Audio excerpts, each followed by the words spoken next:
Hello and welcome to episode 6 of the Scriptorian podcast. My name is Ernesto. I'll be your host today.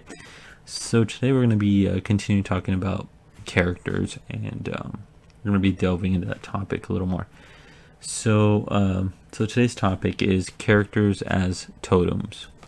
So one of my general philosophies and viewpoints when it comes to writing is, and life in general, is that everything has a purpose, everything has meaning, and everything has intention. Pretty much there isn't a single thing that's ever done that doesn't have some sort of meaning or reason. So reason really is the underpinning for practically everything. So this does very much apply to fiction as well. So as we purposefully choose every single act that we do, subconsciously or consciously, we also do that in our writing. For example, if we like to put in a lot of filler characters, we're purposely trying to air out the plot, make it a little more happy, bouncy, and avoid deeper, heavier topics or draw attention away from the main character. So there's always an intention. Now, when it's intentional, that's great. That means that you had a plan, you executed the plan, and you accomplish the results that you sought to create.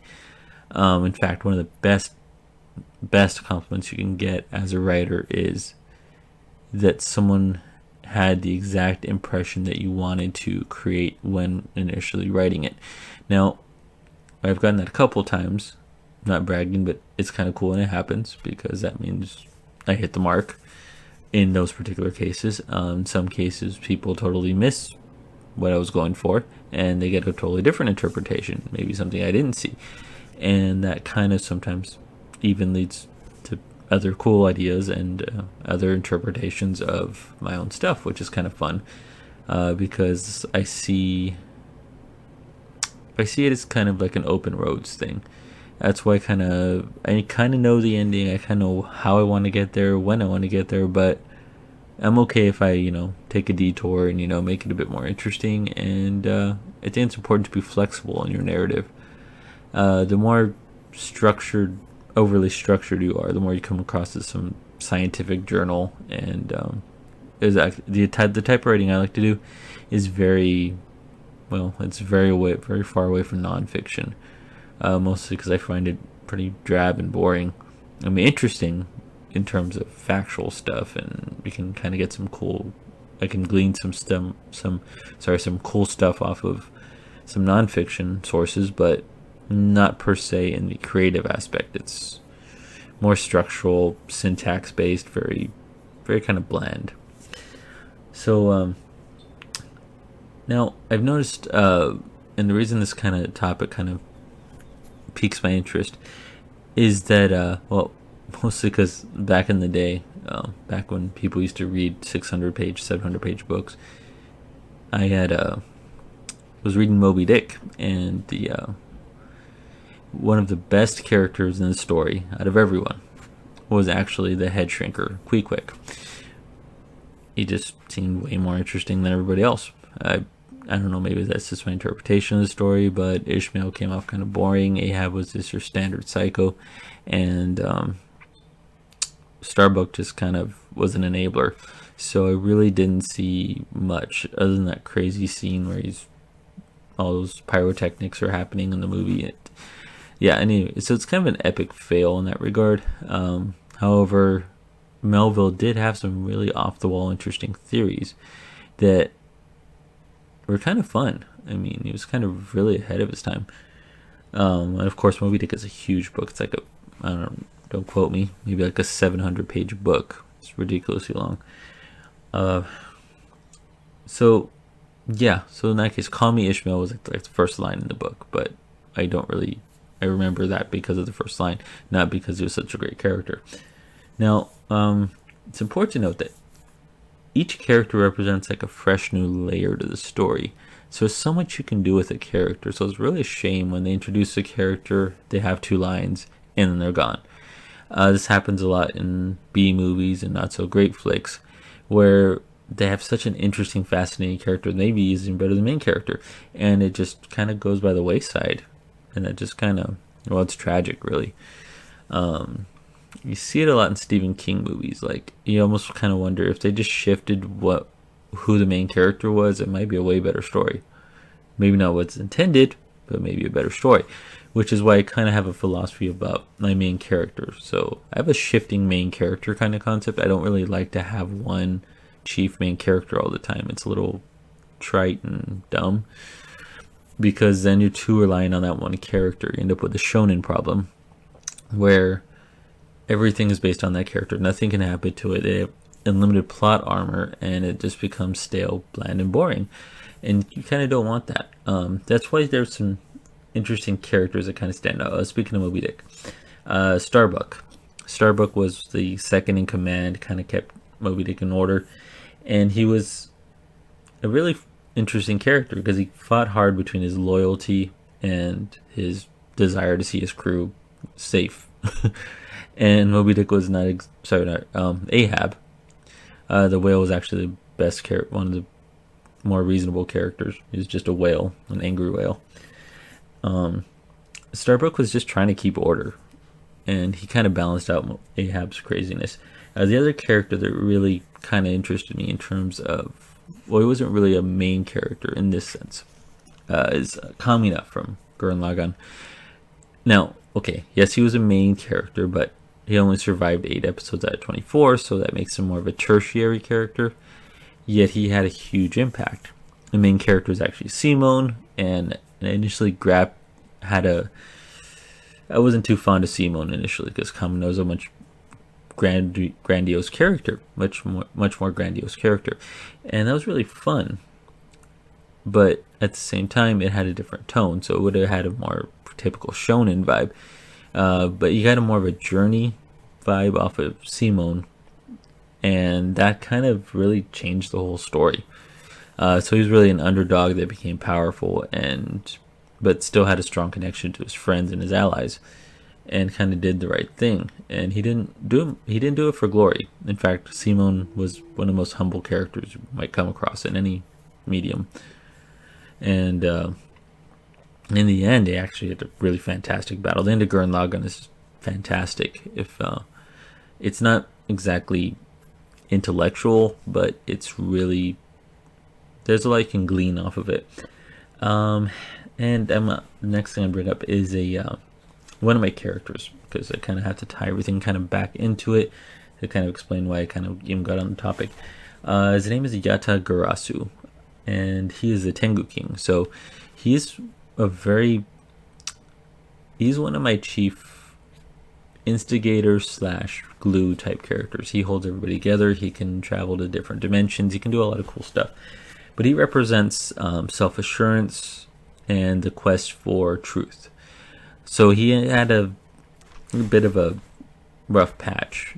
And of course, a rough patch for an immortal creature can be hundreds of years. And he's kind of slowly figuring out what the hell's going on.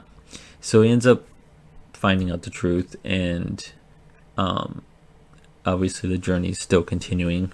And so he's one of the characters you definitely want to follow. And he's not really a main character either. Technically, Cherry is the main character. And Yatta Garasu kind of floats around and does his own thing, and doesn't have the main goals. He's a king his kingdom is wherever he is. So he has that freedom element going on. And so I just kind of want to talk about characters and how they can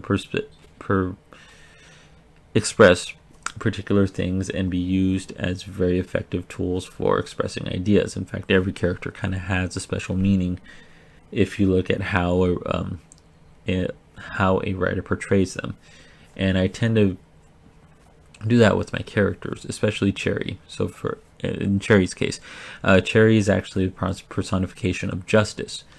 Her archangel form, before she fell and went through transformation and basically is in probation right now, is that of Raquel, and Raquel was based on justice. So her justice was more of a berserker form of justice, which is, I think, the true form of justice, because justice doesn't always take into account emotion, perspective, and it's just kind of, there's a crime and then there's a punishment. So that's kind of a little bit of her persona, and shows. So like when you see the Chibis, she's really cute, but she's actually kind of one of the most brutal characters in the story. Yeah, so it's you're gonna want to keep an eye on her. She's fun. So on that note, I am kind of pushing a beta reader program. So I'm going to be doing the ebooks again, and so what we're going to be doing is for a slight discount, you can get a slight discount on the ebooks by filling out a form. Let me know what you think, and kind of let me know how I'm hitting what kind of audience I'm hitting, and how it's how to kind of not necessarily shape the stories themselves, but the approach of the stories overall. Also, in the news section, I'm working on a couple of demigods for later stories. One of them is going to be the son of a Naga king. Very cool. I'll throw a little pun out there. His name is Nobu, and I kind of found out about this cool historical character, Nobunaga. Apparently he's everywhere now, but I kind of wanted to play around with that pun. Also, the card game is officially ready. I have, I actually have 2 samples, and I'm kind of doing some testing on that right now. And I'm also working on a mage deck and some booster packs, so look forward to that. Also, the Chibis are officially ready, so they're going to be turned into keychains, buttons, posters, everything. Everything that might be cool, Hopefully t-shirts soon. Alright, so I'd also like to direct you towards a friend of mine. He goes under the name the Tunist at Patreon. And alright, so actually a couple other things. I'm kind of experimenting with things, right?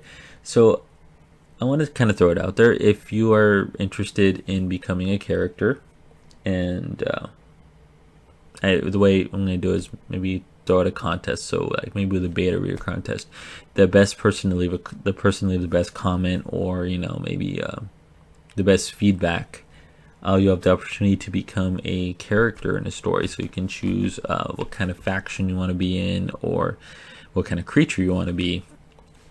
And so we're going to do something like that. And one last thing, of course, I'm going to be, since the Chibis are they're getting a lot of attention right now. So I'm trying to figure out the next set of Chibis. So in the comment section, I'm going to leave a note there, or a comment. I'm thinking of either maybe making some Chibis out of my mages, and I can provide some images. They are finally here, the Chibis. As you may or may not know, I am an author, and I like to have fun with my characters and the fictional world they live in. One day, I was chatting with a friend of mine, who's an awesome artist, by the way. We were talking about another project that is coming soon, and, well, hopefully very soon. And a random thought popped in my head. I wanted to see Cherry & Co. as Chibis. That is the smaller, more adorable versions of their counterparts, or story counterparts. My friend was excited at the idea of making Chibis because he likes drawing Chibis, and art is fun. The results were fantastic. They look great, and they are here now. So far, Balancer is getting the most attention based on the little spot tests I've been doing. Let me know what you guys think, and which characters should be Chibified in the future. I'm frequently posting new character designs and whatnot, and I pretty much have at least a few new designs every day, so lots of options there. So whichever Chibi of the 4 current ones gets the highest number of votes in the comment section will become the first shirt design in the series. If you want to know more about my characters, actually the characters that spawn the Chibis, check out my Facebook page. It's under Scriptorium, or send me a message, and through Scriptorium, of course, or Facebook. And so you can find out how to get a hold of some of the short stories that spawn them. Well, until next time.